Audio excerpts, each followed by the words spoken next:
Turned out to be an exciting game. Boy, the conditions were just brutal out here all day.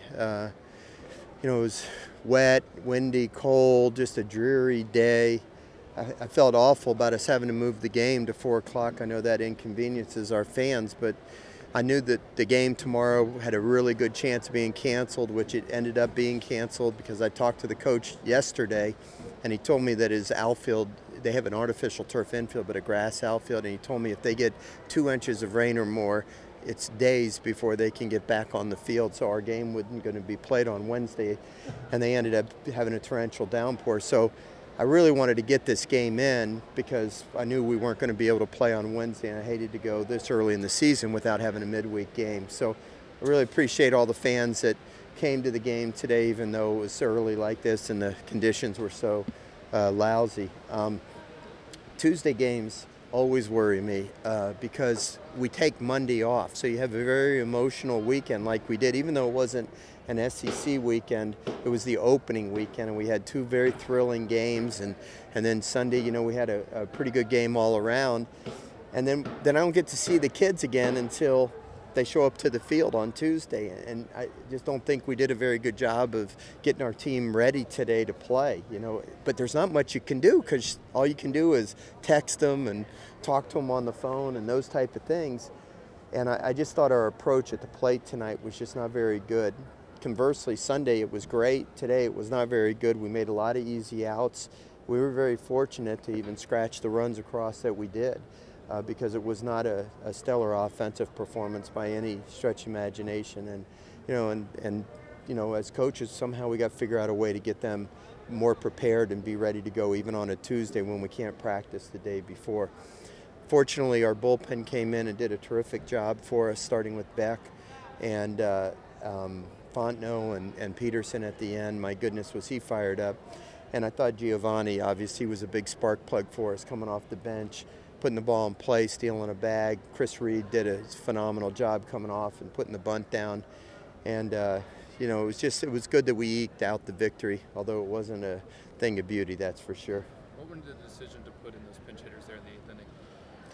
Well, I wasn't real pleased with the at-bats that the other guys were having, in all honesty.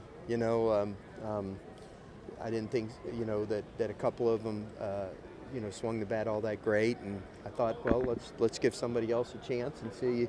And then as it turned out, that Garza's spot was the leadoff spot of the inning, which is made for Gio, and he had a great at bat, flared that ball into left field, and stole the bag easily, and then went to third with Chris.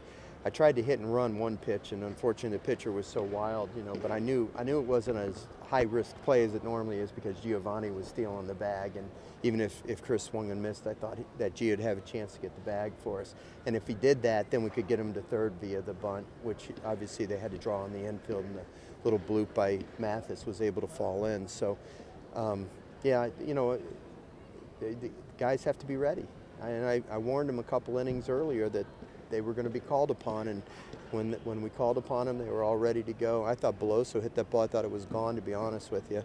But I don't know if the wind helped it or hurt it, but he hit that ball pretty good. So I was real proud of all 3 of those guys coming off the bench, and as well as all the relief pitchers. What did you see from Cole Henry out there? I'm going to have to talk to AD about it because I thought Cole was throwing the ball well. I don't know if his secondary pitches were as reliable as they have been showing to be in the scrimmages, but he was throwing mostly strikes, and he was throwing in the 90s. So I think part of it is you tip your hat to their team. Southeastern has a good hitting team. They showed that this past weekend. They put up a lot of hits, a lot of runs, and they had some good swings on Cole. So I'll sit down and talk with AD about it. He'll evaluate it, watch a video, and I'm sure Cole will be better next time. It's a tough play for game-tying rally, but Josh Smith get hit in the face. I swear to God, Ron, when he got hit in the mouth, I saw our whole season going down the drain. I feel so bad for that kid, and he's so valuable to our whole team. I hate to put so much on one player, but what's he got? I don't know what he's hitting, about 8,000 so far. He's our shortstop, he's our leader, and then he took one right in the mouth, and his mouth's bloody. He's got a big fat lip, but they did a quick concussion test with him out there, and he looked fine. He answered every question properly. He didn't have any signs at all, and then he tells me right now that teeth feel loose, and it's not really sore. He just got a fat lip, and he had some blood coming from his lip. But thank you that it wasn't more serious, and let's hope that it's not. Did it hit the helmet first? No, it just hit him straight in the mouth. Yeah. Is Peterson's velocity going up a tad? Yeah, I would say so. Yeah, I don't remember seeing any 98s out of him until tonight. He fired up our dugout a lot when those 98s started flashing up there. But that's Todd. He's just a very emotional kid, and he gets fired up. He's not afraid, that's for sure. So that was, when it was a tough night. It was a hard-fought game, and it was frustrating in a lot of ways, and we didn't play great. But all of a sudden, we got a one-run lead going into the ninth, and I'm saying to myself, well, we're going to find out if we got a chance to win some games in the SEC this year. See if Todd Peterson can close them out. And he went out there and was absolutely dominant in the ninth inning, so that was very encouraging for our team. Kind of in that vein, do you feel like you have a Swiss Army knife with this roster, a guy for almost every situation? Well, not exactly. I don't think we have the perfect team, Mike, but I know what you're saying. And there are guys that have roles, and they're playing those roles out magnificently.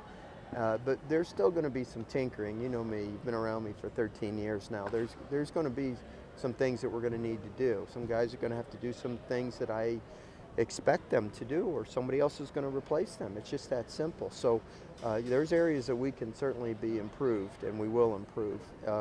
Again, I'm glad we're 4-0, and these games in February are important, but I'm always coaching today, but with an eye on down the road, of course.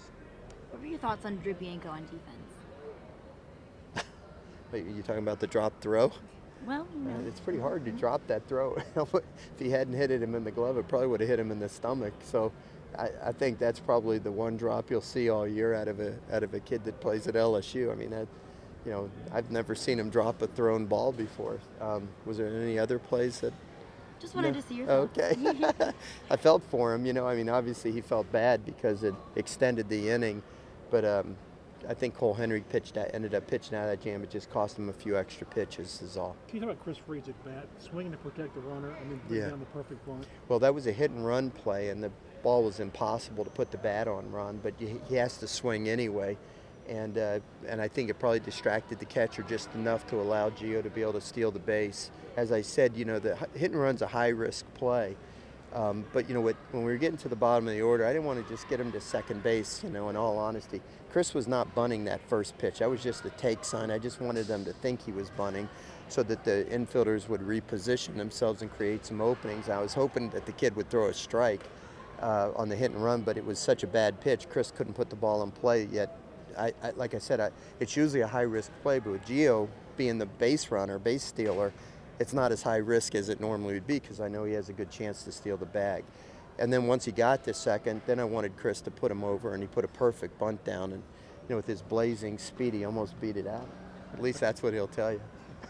You notice the crowd ovation? It seems like Chris? Yeah. Oh, he's a fan favorite. He's my favorite too. We're all favorites of Chris. He's a wonderful kid, and that's typical. Really, it's just typical Chris Reed, or as I like to say, vintage Chris Reed. He's just going to wait his turn and be a great teammate.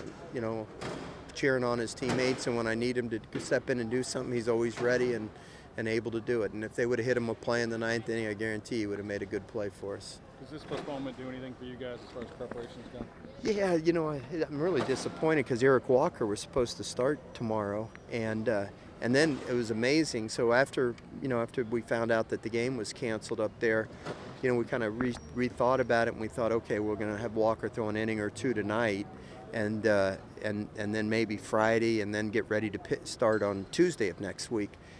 And then literally 45 minutes after the game was canceled, my trainer walked in, Corey Couture, and told me that Eric was home sick with some kind of a stomach bug, so he didn't even come to the field tonight. So now all of a sudden Henry's having trouble getting through 3 innings, and I'm thinking about Eric Walker's 2 innings that we could have used.